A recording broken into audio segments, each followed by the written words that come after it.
Hey everybody, it's Dr. Vibe here, host and producer of the award-winning Dr. Vibe show, the home of Epic Conversations. And I'm the host of Epic Conversations 2020 and 2018 award winner given out by the Canadian Ethnic Media Association.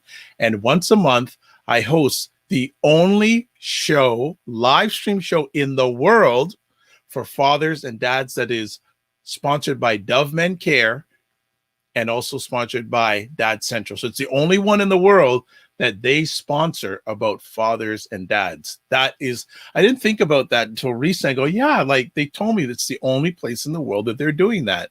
And I'm hosting it and co-producing it. So that is fantastic. But it's none of that tonight.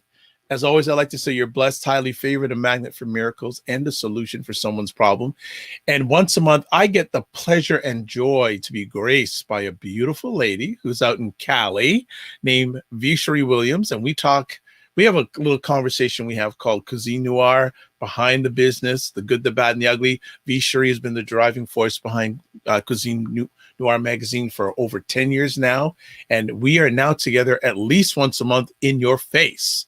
So let's bring Sheree on. What's going on, Sheree? Hello. How are you? Happy Tuesday. How you doing? Doing well, Dr. Vibe. Happy holidays. Yeah, happy holidays to you. I know you haven't been doing anything lately. No, just working, thinking, working. And I guess should we talk about the new initiative at the front end or at the back end? Oh, well, let's give a little preview. Well, you're the driving force behind it, so you chat. So yes, so we're excited that we launched our new media nonprofit called the Global Food and Drink Initiative. And it's really the next chapter for us in really bringing these stories into a variety of different channels, such as this vidcast with you that we do once a month. We've got the digital property. We're going to get back into print. We've got our blogs. So, and then also we're going to be adding on and expanding the work, as I like to say, beyond the pages, beyond the screen, and doing programs around helping those in food, drink, and travel. So we got lots going on. We can definitely talk about more later because 2021 is going to be amazing. And you picked a victim to be your board chair. I sure did. What victim did you choose? I chose you, Dr. Vibe. So just a great supporter. You get the vision, you get what we're doing. And so couldn't be happy to work with you on this. Well, I'm very humbled to be part of this initiative. For many years, we've amplified each other. Yes. And now we're going to get the opportunity to amplify the diaspora together. Yeah. And we have a really great team. Funny enough, I'm the only member of the board and the advisory committee that's outside of the U.S. So there's extra pressure on me. Yes. So I don't know if Sheree did it on purpose to say, I want someone outside of my country to deal with these madness. And you know what? You're the first, but you won't be the last. I received that. So we may talk about that a little bit later, or I know down the line we may do a separate conversation to talk about that and feature some of the people that are part of that great initiative. But tonight we have a special guest, and we have Janice Bartley, and she's the founder of Foodprenuer Lab, which is based in Toronto. Now, if you want to know a little bit about Foodprenuer Lab, we're going to show you a short little video, and we'll be right back.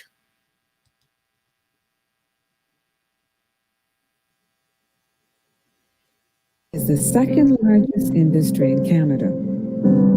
But do you see you or your culture represented in this industry? Do you feel the doors are open close to you?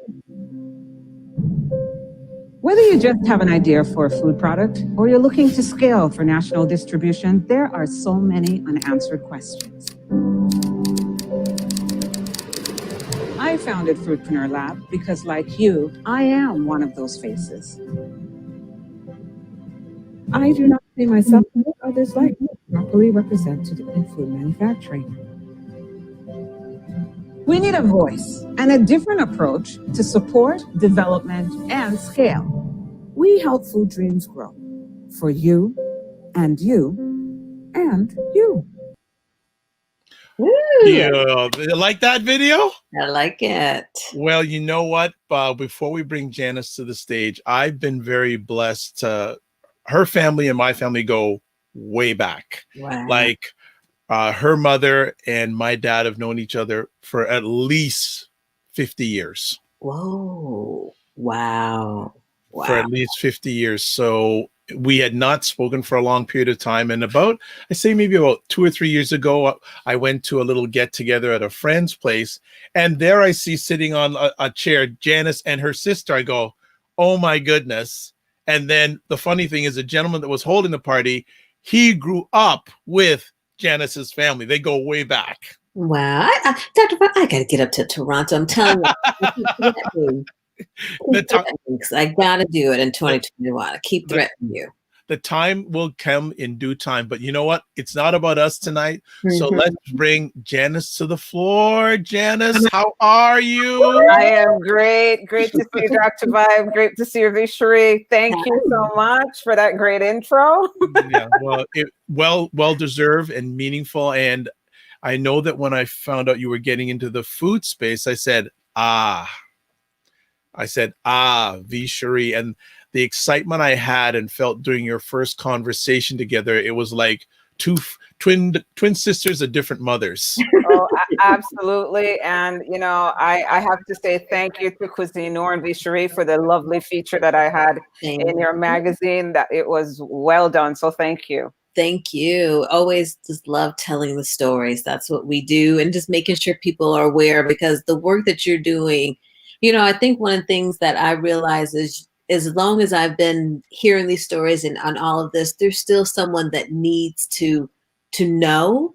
And everybody is not like they don't have the A through Z answers. And so your work is always going to be needed. So thank you. Thank you. So Janice, how did Foodprenuer start? Like, I didn't even know, like, you just came out of nowhere and go, I know that. How did that start? So in 2019, I started Foodprenuer Lab, ironically, after I got laid off. And so I was already in the food space. And while in there, I noticed a recurring theme, which was the lack of representation. And as I paid closer and closer attention, I started asking the questions, which is how things start. Why are we not playing in this sector? Why are we not being represented? And so when I was laid off, the need was still there. The service was still required. And so I created Foodprenuer Lab, and we've been growing ever since. And we aim to support Black-led food businesses and Black entrepreneurs in the food sector to grow or to scale their business, or even if they have an idea to launch. So that's the whole idea behind Foodprenuer Lab. Wow. Sheree? You know, so tell me some of the challenges that you're seeing. What is stopping people from getting started? So you hit the nail on the head on the intro, which is the A to Z, the not knowing. And while the information is out there, it's not readily accessible. And that's an issue. And so when we start to do a deeper dive, what we're seeing is that somebody may have a great idea, but they don't know where to start. And so if you have an idea and you want to get it to prototype, who do you talk to? You know, what regulations do you need to look at? And so what we've done is we've created a space where we can help you do that. And it's created towards Black, Indigenous, and people of color because we require a different learning environment. You know, we don't make assumptions that the knowledge is already there. And so we want to create a safe space where it's comfortable, you know, as Black individuals. You know, we want to know that we're in that safe space, that we can learn, that we can ask our questions. In other words, we can let our guard down. Right. And so it's very important to be in an environment where you see people that reflect you as well. And so there's a deeper level of understanding culturally as well. And so there are other layers that come with that. And that lets them be themselves, where someone is not trying to change their concept, absolutely, get it away from their culture and what they're trying to do. So that has to feel good. Absolutely. And sometimes through no fault of their own, because it's cultural, they may not understand what the product is about. And we see that many times. So Janice, why did you pick this industry to get into? You're mad? Well, it was a great transition, actually. I have some culinary background. I come from hospitality and training. And so those same skill sets transition very well. Also being an entrepreneur for 30 plus years in the food sector, I could relate to the struggles of food entrepreneurs. You know, I worked with a lot of chefs. The chef struggles are real, very similar. But it's interesting because most chefs, when they graduate, they assume that, you know, they're going to go in a kitchen and they're going to aim to become head chef or executive sous chef. And the message that I'm trying to send is there are other alternatives. You could launch your own line. You could branch out. And so we're trying to educate and inform that there are other options in the industry as well as it's growing. Okay. Wow. So what are some of the first steps that one should take if they're interested in launching their own food product? What do you recommend? Okay, so I always say there are no unique products. Okay.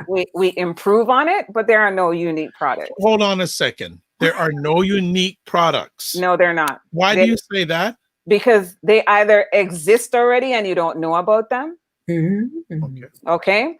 And so what you're doing is you're bringing it to market. And so the question becomes, what need are you filling? Okay. What gap? If you can answer that question and your product is found to be unique, whether it's a product or a service, then that's the first measurement you start taking to determine, okay, should I go forward with this? Okay. And sometimes, you know, duplication is another form of flattery, so or imitation. You know, we see lots of hot sauces, right? But then there's hot sauces that stand out. Right. So, you know, what makes yours better than your competitor? And in launching a product, you need to look at who your competitor is. You know, when you're an athlete, you don't ignore who your competition is, right? You look at the stats, you look at the performance. It's the same way with food. You look at your competitor. You look at, you know, what the ingredients are. How are your ingredients are they gonna differ? Are yours gonna be organic, or are they gonna be from a tropical country? In other words, what makes it different? And so the same stats apply as well. Now, I'm sorry. I'm going to make a quick suggestion, Janice. I'm going to ask if you can hold your cord away from your necklace, because once in a while, I'm sorry. It's sort of clicking. Okay. Yeah. I think that's it. We'll check along. Yeah, there we go. That we got it better now. All right. Sorry, Victoria. I just wanted to make sure that listening experience is as good as we can be. So sorry to interrupt, Sheree. No, you're good. Go ahead. Go, Victoria. So when you're working with businesses, are you working with two hot sauces at the same time? Like if you have cohorts or groups, I mean, or do you say, you know what, each group will have a product that is not in competition with one another. Absolutely, you're going to have competition. So I can tell you this.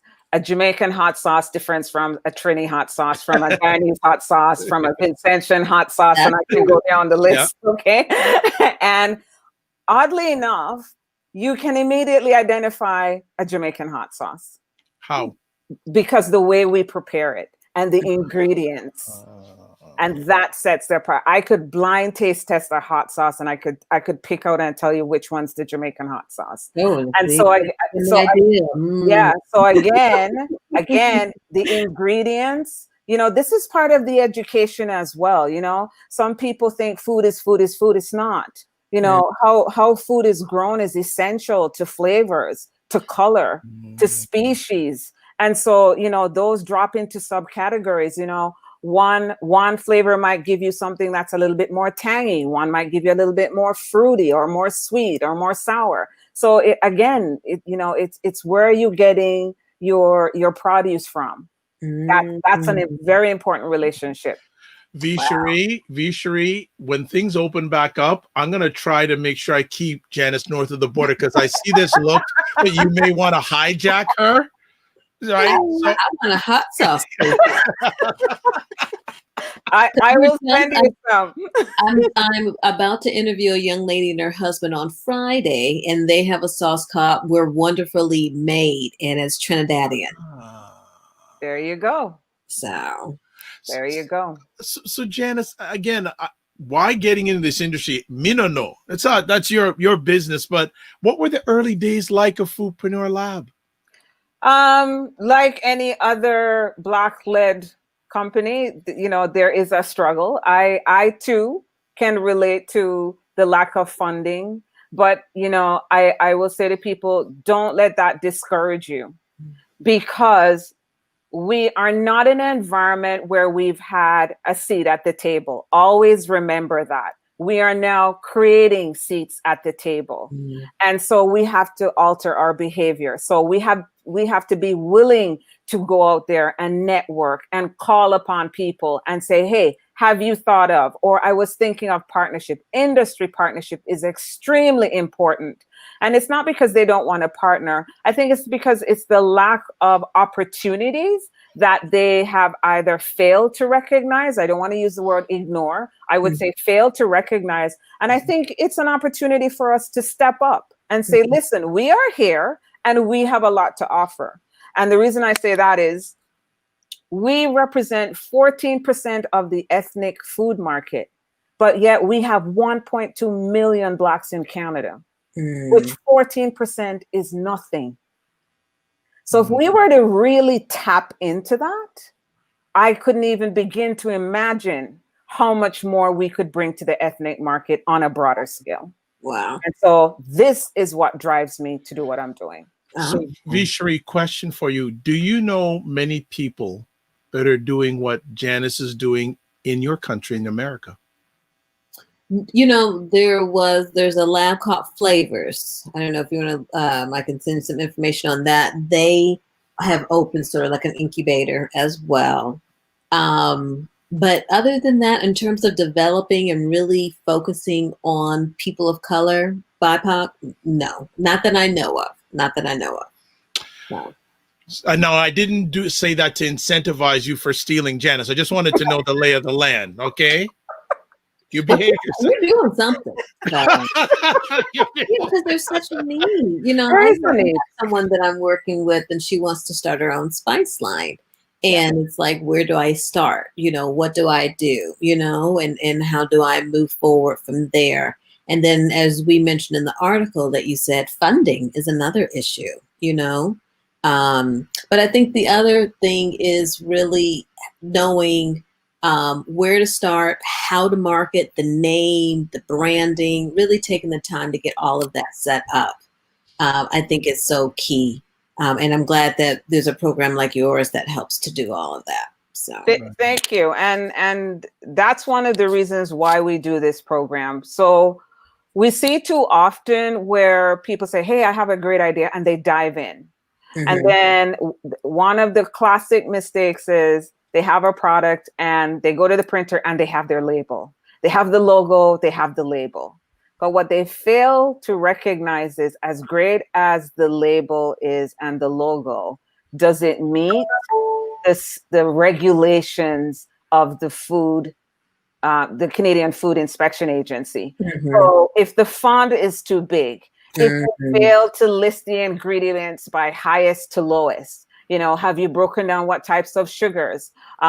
We now have what's called the Safe Food Canadians Act that went into effect January of 2019, and they've completely revamped. So it's more in depth. So this is why in our program we spend time, that education element is so important.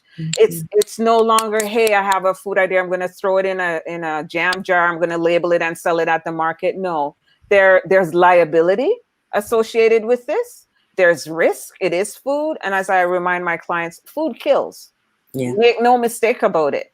You know, it's tough up there in Canada. Well, we have to. We are very serious about our food guidelines. Okay. And so, you know, we take this seriously. And at the end of the day, nobody wants bad press about your product.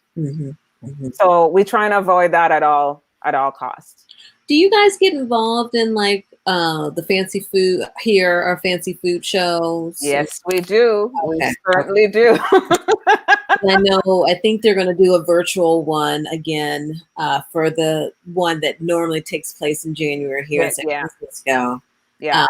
That I normally go to. And I have to admit, I've been trying to really work more with them around their diversity and inclusion efforts for businesses of color. Yes. But the one good thing is, you know, I'm a Sophie judge, and so I hate, you know, I was scheduled to go to Philadelphia to judge in March, and that old stupid COVID came along. Yes.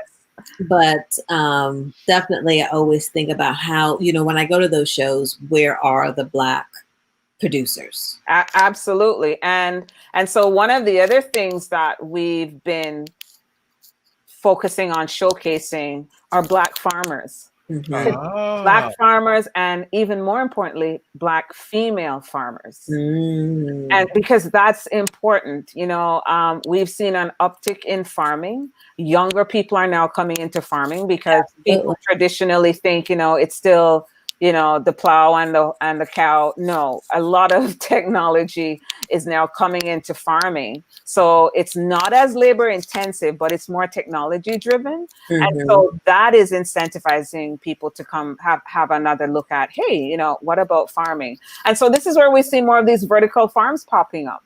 So for example, there are quite a few in the US where they grow spinach, lettuce, tomato. Yeah, exactly.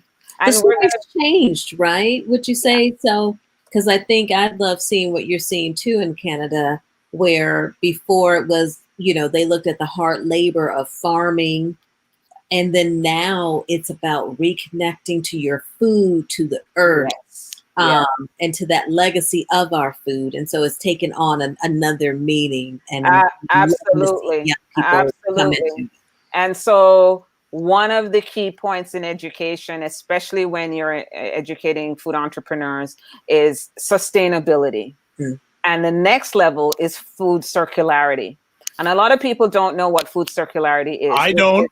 Okay, so food circularity is literally zero waste. So for example, the wheat that you would take to make beer, the end process, that the waste that you wouldn't use, you can use that to fertilize the worms, to feed the trout that they grow. And then what you do is the same trout that you grow, you sell to the local restaurants in your community. Then that community will take the end waste from the fish to fertilize the potatoes. And so when you go to the store or the restaurant, you now have fish and chips. The bread from the barley is to make bread. That is food circularity with zero waste. And so we're pushing that now. As a matter of fact, in Guelph, Wellington, they are doing that. And, you know, I have to give a shout out to Sheree Merriweather. She's been pushing this initiative for the last 20 years. And I think I truly believe this is where we have to go in order to save our planet. Nice. We don't have a choice. Remember your mic. Yes. I know you're passionate, but no, just what you shared in the last 2 minutes there, that expanded my. I had never heard about the term food circularity. What the heck is that? Yeah, I like that. I've heard of sort of like no waste or whatever, but when you put it like that I can see. Every drop is used, and so this is how we have to start looking at how we use our food. Mm-hmm. And so this will require wider and broader partnerships, because my waste is a food product for somebody else to use. Mm-hmm. So that's the connectivity, and that's how the loop works. Nice. Wow. It's exciting. I personally think it's exciting. It's amazing. Something you mentioned a few moments ago, Black females getting pushback or challenge. During the foodpreneur journey, have you experienced any of that? Absolutely. Absolutely. It can come in very subtle ways, but yes, there is pushback. Do I focus on it? No, because the need is greater than the pushback. That's the reality. Nice. And so my focus is solution, solution, solution. We can always sit around and talk about the problem, but we'll never move forward until we find a solution. So, the word no is not offensive to me. I just keep going. It's like, oh no, you can't do that. Oh yes, I can. Right. I always refer to my process as Sesame Street: over, under, and through. That's all I know. I like that. That's all I've ever known, and that's what brought me to this point. So I continue that because there's a motto that Foodprenuer Lab has by Maya Angelou, and it is, I come as one, but I stand as 10,000. And that is a very important motto for me, because it's the Agbodolas that I've met, it's the Kirstens that I've met, it's the Shiravs that I've met. And these are all women who want to start a food product and can't do it because lack of funds, lack of knowledge, lack of access. And I could go lack ... And so for every woman that we get to the table, that's one of the 10,000 that we're trying to bring forward. Wow. Nice. That is big. Sheree. Wow, I'm just so funding. How do you help with some of the funding, some of those avenues to navigate those challenges? So right now, there have been a few announcements coming up in the next couple of days. I don't want to give too much because I know they're launching their website, but there are going to be a couple of organizations that will be launching what they refer to as a wraparound service, where participants or applicants might be able to get some funding. There's also going to be a pitch competition for Black entrepreneurial women coming up shortly. Whoa. Yeah, it's a big deal. I can't go into details, but I'll say to people, which is significant, because usually we see pitch competitions in tech. And I've been saying for the last 4 years, tech is great, but we can't eat tech. And the agriculture, agri-food is the second largest sector in Canada. Wow. Okay. And we've been ignoring it. So finally, we're recognizing where the growth is, how strong we are. And, just to give you an idea of some numbers, it's like our food and beverage sales is 43 billion. It's 5.8 billion of our GDP. It's nothing to laugh at. Right. Wow. So for Canada, it's 140 billion. So there's significant opportunity for us to step up and play. Wow. This is, wow, some serious stuff going on. Well, the other thing is, traditionally, when you look at where we tend to play in terms of businesses, we tend to do the consulting, the advertising, the legal, the arts and entertainment, we don't really dabble in food on the food production side. It's true. So this is another door for us. This is something else for us to consider.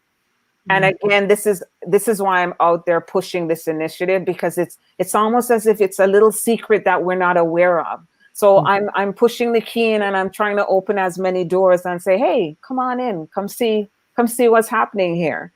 Now, is it just food, or are you doing any beverages? It's food and beverage. Okay, so food and beverage. Yes.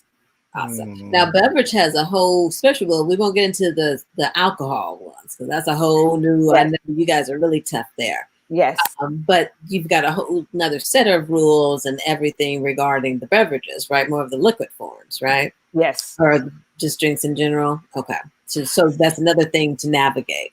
Yep. Same rules will apply. The only thing that's different is the process. Okay. Right. So some require fermentation. Some require different types of processing. It all depends on what the product is and what the end result is. I find there are a lot more processes required if it's on the wellness side. You know, so for example, you know, if somebody's doing a hibiscus drink, you know, you have to be careful where you're sourcing your hibiscus. Is it organic? And so these are the other things that we teach our clients as well, which is, you know, you can't just use the word organic, right, because it sounds good. You have to make sure that where you're sourcing it, the farmer is organic.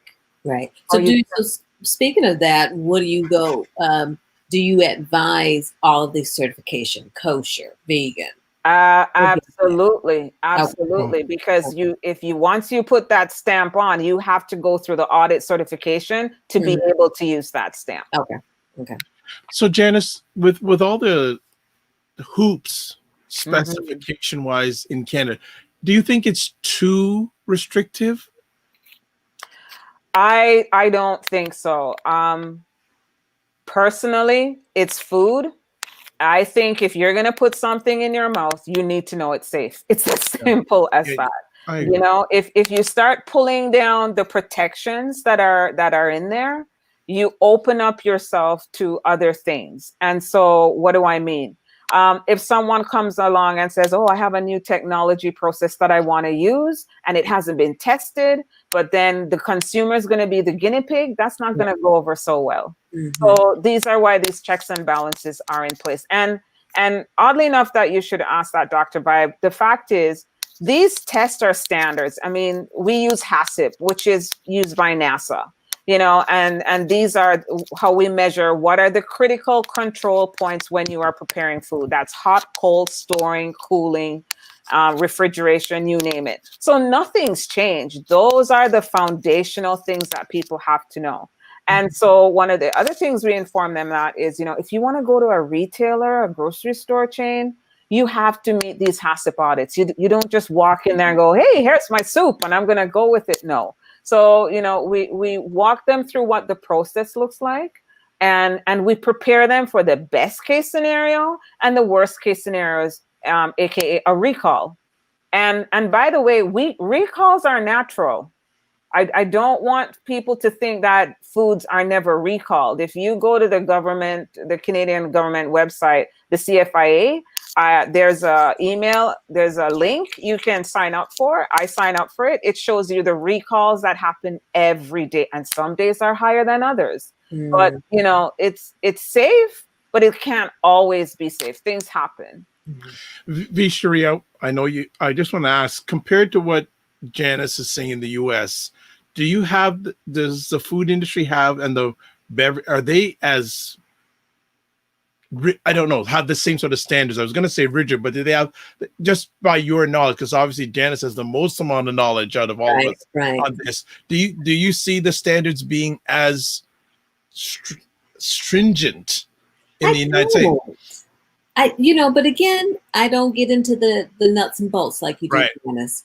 But you know, for those that I know have a product, I don't remember it being all this strict. I'm not saying it's, well, you know, so for instance, you know, I was talking to someone and it was, you know, bring the product, you know, you create the product, it didn't seem to we would be like, did you go through all this testing or anything like that? It was, you've got a product, bring it into the store, let's taste it out. If the management team likes it, then we'll get it going. You know what I mean? So if there's something else in terms of some safety and stuff going on, that's a good question that I'm going to ask, because I'm going to be connecting with someone next week. And I want to ask him. He has a dry rub as well as some fruit spreads, Jamaican as well. And I'm going to tell him about the hot sauce too. And it's so funny because remember, Dr. Vibe, we were interviewing. Yes, Badzodi. The Soka, the hot one. I'm giving this to him because I can't do it. So that's going to be going over to him. But anyway, so I'm going to ask him about that. Yeah, because from what I just gathered knowledge-wise, I believe that the United States is less regulated than Canada, and especially over the last few years with all the deregulation that's going on in different areas. I'd be curious to know the regulations food process-wise and beverage process-wise compared to what we have here in Canada. Yeah, I'm sure I would have heard something by now, but it's like, I don't know that you create your spice mix and then you send it off, or you have it tested and this and that, and then you're able to buy. I don't know. I've never heard of that. Usually you do, because you send it on for shelf life testing, as the obvious, to get your shelf life, and also to validate the claims, any claims that you're going to be making. So that testing is sort of what backs it up, So, if you say it's, sugar free, so they're going to test for sugars, they're going to test for fat, they're going to test for proteins. And so that nutritional label that's stuck to every jar or container is what holds the product to that benchmark. Right. So you don't veer off from that. In other words, because as a consumer, you want to know what it says on the jar is what you're purchasing. Right. No surprises. Yeah, most definitely, because I know. Yeah, so I'm going to learn that. So now I just want to see what that stuff is. Well, not only do we want to know, one of the viewers live, Birdie Lynn TV, says, yes, I'm interested to know more about that too, because I know she's located in the States. So Sheree has some homework. I do. She has some homework. Janice, through your journey, yes, are you seeing more BIPOC women getting into the game of food? Absolutely. I have seen some phenomenal products in prototype that if we get them the funding or the supports, and sometimes it's not always money, sometimes it's the expertise, the networking. The beautiful thing about what women bring to market is the health and wealth aspect of food. We are nurturers. So when we bring food to the table, it's to nurture, it's to heal, or it's for comfort. It serves a purpose. And so when we have our ideas, we don't look at, food, we can eat it. No, it's from a place from our soul. It's really from our soul that we bring to market. And so it has a different meaning for women when they bring it to market. So yes, absolutely. How much? Many years ago, I remember someone told me one of the key words in business, and I would say especially when it comes to food, is distribution. What are I know there are challenges in regards to this. What are your thoughts during your food journey about the whole aspect of distribution? Because we're dealing with startups or people just getting out, and how much of a challenge is to get that distribution deal? Well, it's a double-edged sword. So, and we talk about this, which is you can be launching a product and you wind up being a unicorn, and a unicorn is, you're great. And the problem you run into as a startup is you usually don't have the financial depth to scale up. And so you have retailers coming to you saying, okay, I want 6, 7 skids. And you can't figure out how you're going to produce that much volume. And B, you don't have the logistics built to distribute that. So that's one issue. The second issue is, if you're a startup and you're not the unicorn, how do you get into the shelf? How do you get on the store shelves?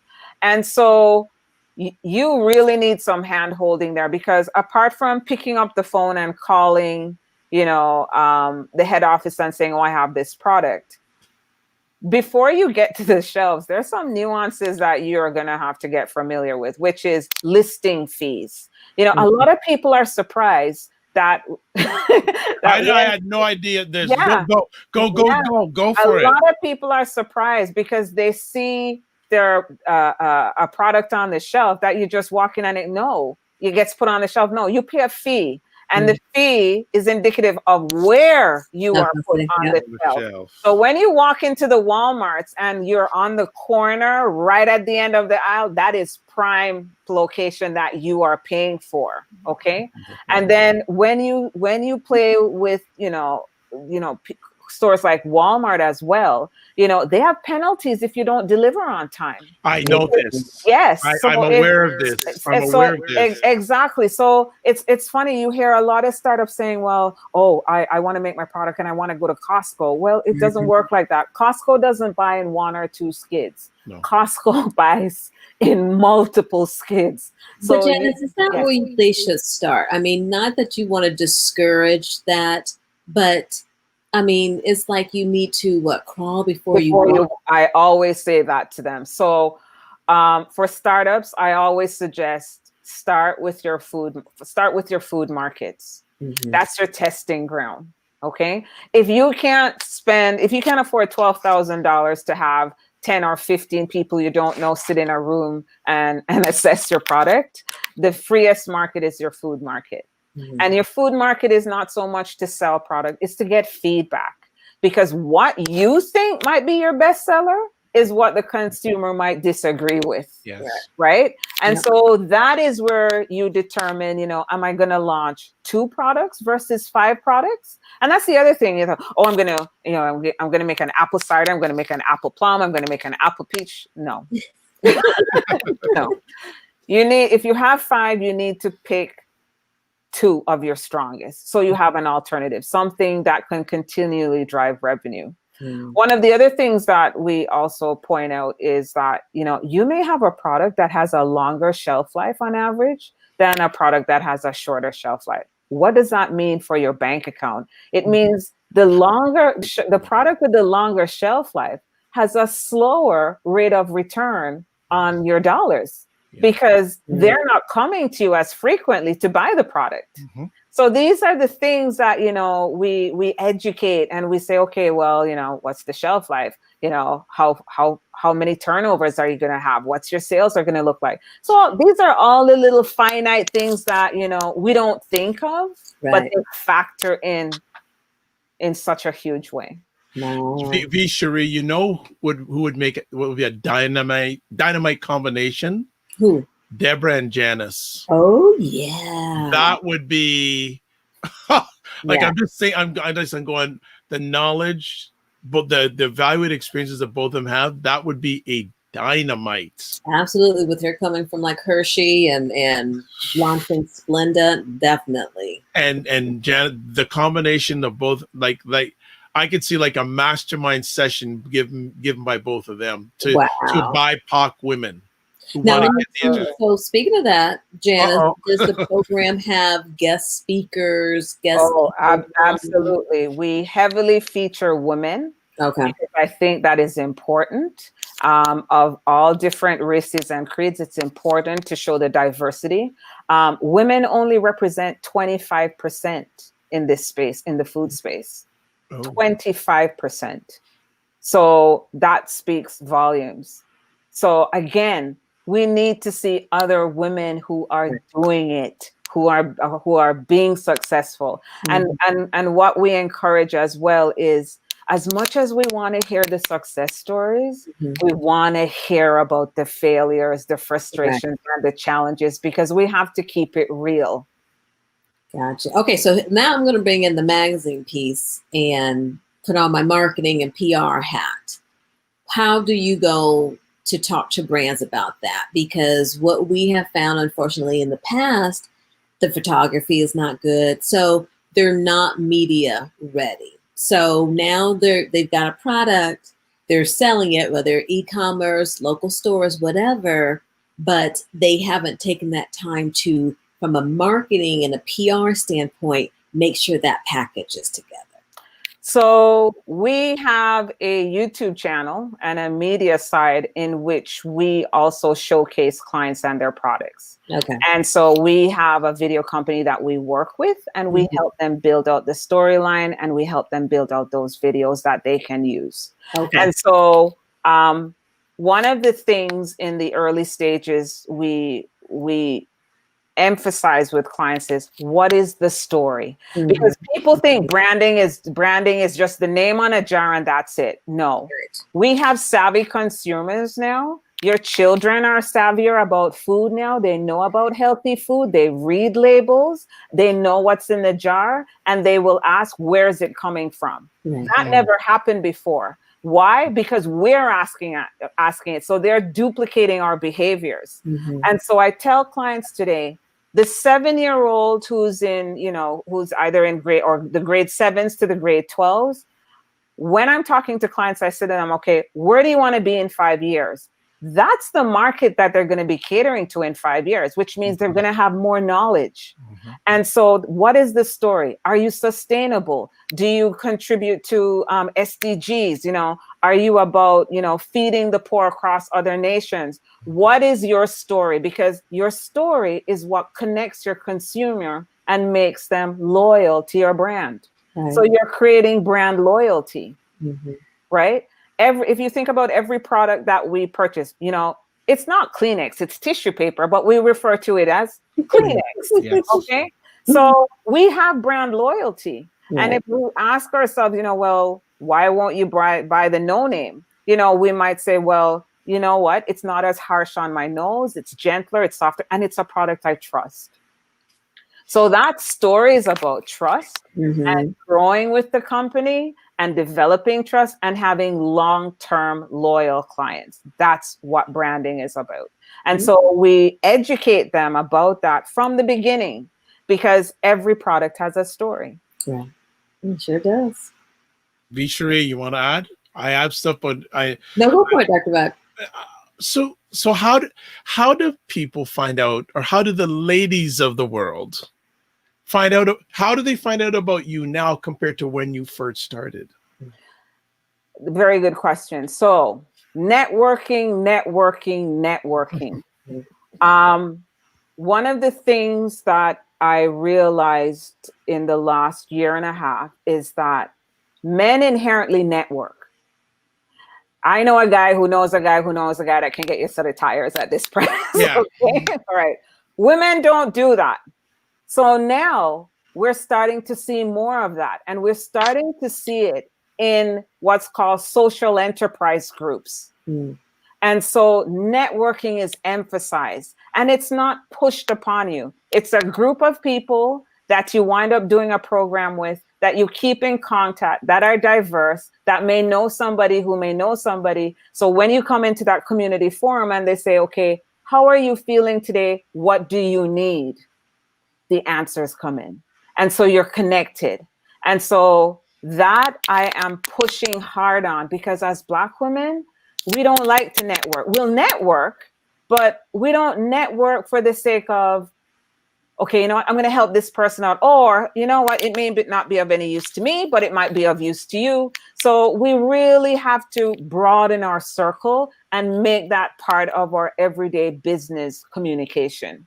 And it's so funny, because as a West Indian, I found networking painstaking, because I thought networking was you go in, you have an agenda, and you leave with a goal. Okay, it was not about connectivity or anything else. I have a new appreciation for networking now. And I have a diverse group of people in my network. And that is what is important as well. So here's a great example. And I don't like the word networking, because to me, most people's net ain't working. Right? And you said that, Dr. All right. I like collaboration because I'm Absolutely. firmly collaboration and data are the future, but Yes. I'll use the story about that N word. It's not the other N word, but the N word, right? And that's what I practice as much as I can, because Janice and I were having a conversation, and we're going to keep names out of this.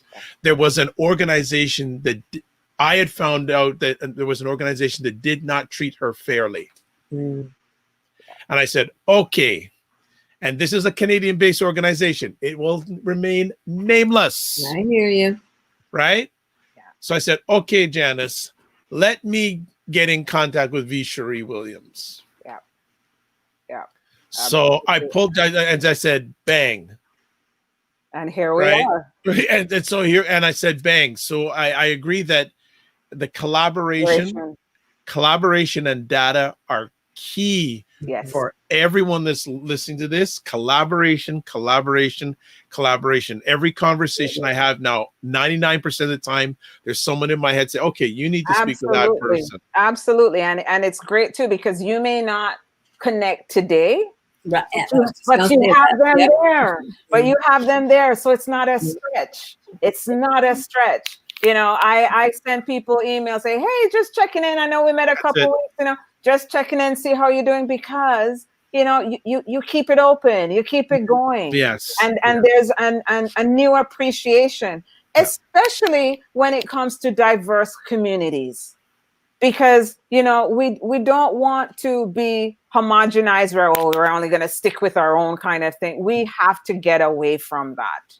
That's not how you build. That's how you grow too, right? Exactly. That is growth. One of my premises is the more you know, the more you need to know. Mm-hmm. Exactly. What has 2020 been like for the startups that you are dealing with? It's been rough for them. Mm-hmm. Product that they had ready to go out has been halted. It's been halted because the retail sector, when COVID started, they slammed the brakes and they basically went into secure mode and said, okay, you know what? We'll only sell the high demand stuff, which is toilet paper, cornflakes, you know, the basic commodities. And so anybody who was in negotiations in launching something in the retail stores was halted. They're still in a hold position, as well as the supply chain was just mangled. You know, you couldn't bring stuff in because the containers from China were stuck here because COVID. You couldn't send them out, so you couldn't export and you couldn't import. And so a lot of startups, however, who either had existing products or were holding inventory, switched to a digital platform, which was I was going to ask this. Okay. I was going to ask this. And so talk to us about this. Okay, so that was imperative for survival on all levels, whether you're a restaurant, brick and mortar, it didn't matter. But I tip my hat to the city of Toronto, partnering with Digital Main Street and Shopify. They offer a service where if you want to create a digital platform and you have a product, all you have to go is you just go to digitalmainstreet.ca, I think, and you sign up, you register, you go to their info session, and you will know within 5 or 10 minutes or half an hour after the session, once you apply, if you will qualify for that. And they will have a dedicated person that will work with you to help launch that website. So it couldn't get any easier. Nice.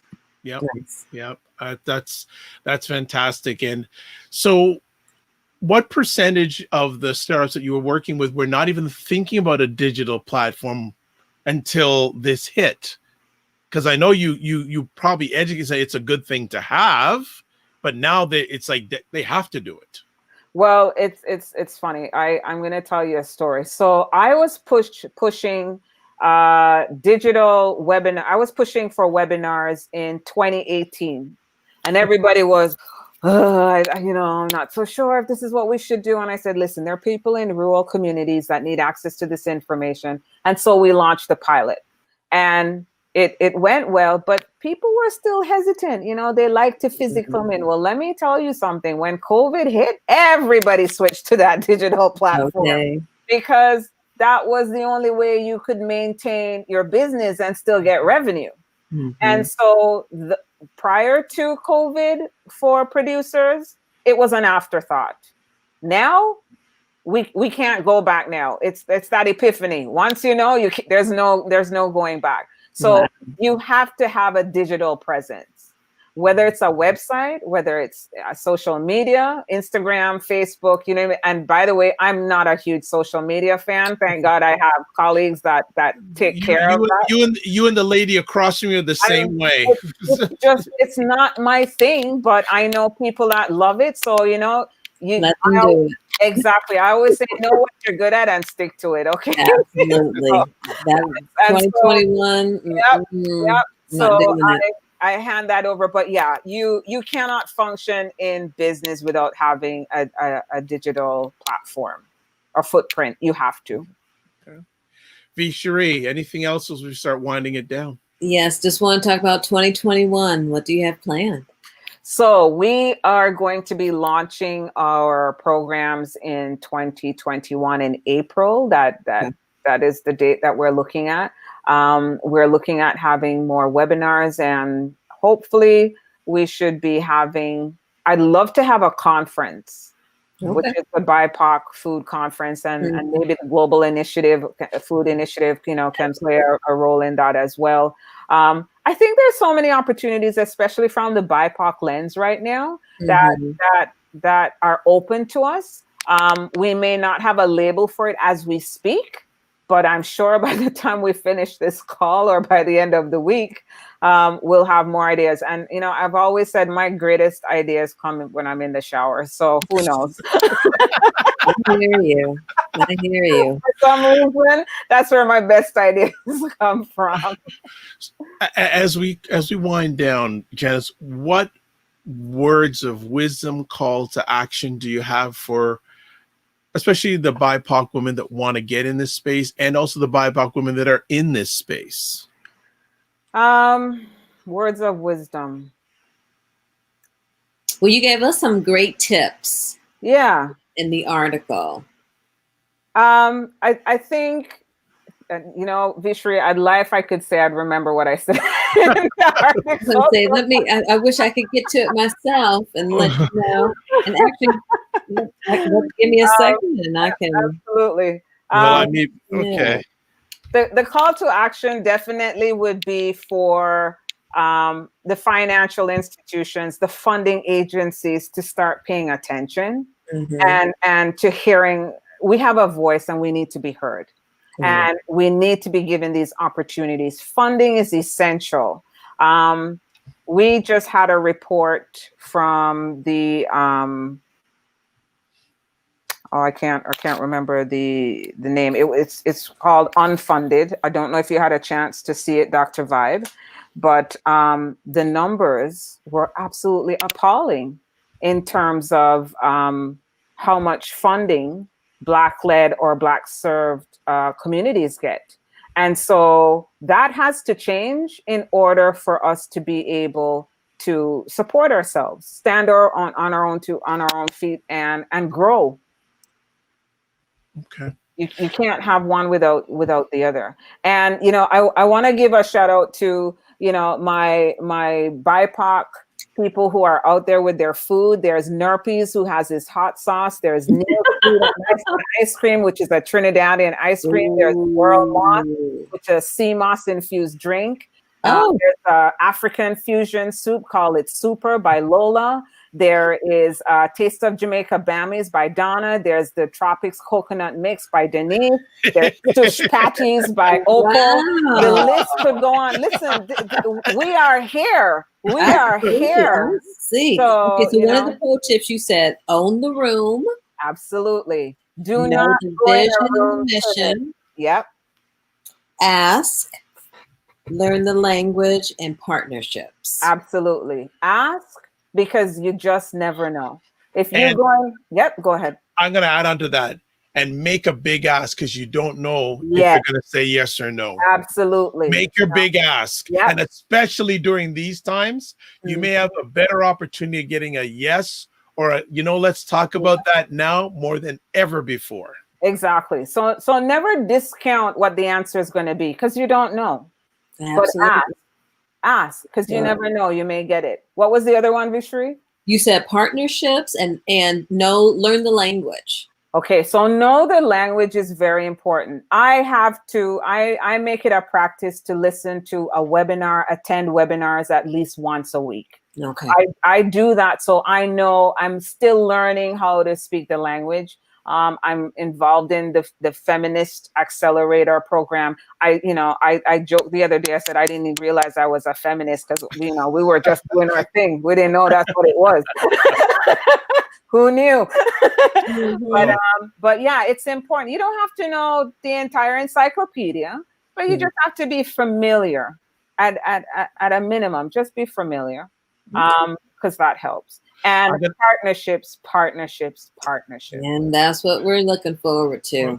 Yeah, and I'm going to ask the producer because I did put the link up for the article featuring Janice in Cuisine Noir. So hopefully, there we go.